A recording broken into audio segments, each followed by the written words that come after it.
श्रीगणेशस्तोत्रम्।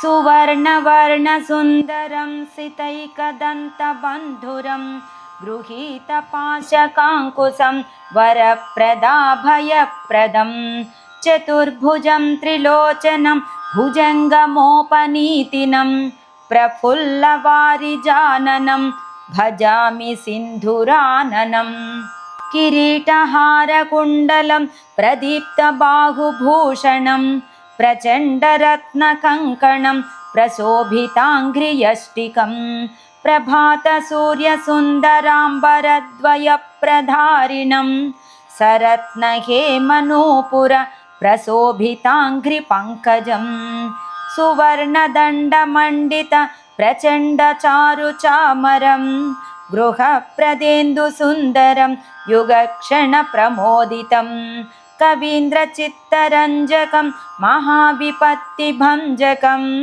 षडक्षरस्वरूपिणं भजे गजेन्द्ररूपिणं विरिञ्चि विष्णुवन्दितं विरोपलोचनस्तुतं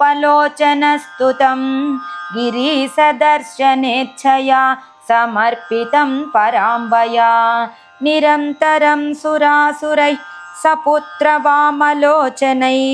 महामखेष्टकर्मसु स्मृतं भजामि तुन्दिलं मदौघलुब्धचञ्चलालिमञ्जुगुञ्जितारवं प्रबुद्धचित्तरञ्जकं प्रमोदकर्णचालकम् अनन्यभक्तिमाननं प्रचण्डमुक्तिदायकं नमामि नित्यमादरेण वक्रतुण्डनायकम् दारिद्र्यविद्रावणमासु कामदं स्तोत्रं पठेदेतदजस्रमादरात् पुत्री कलत्रस्वजनेषु मैत्री पुमान् भवेदेक वरप्रसादात्।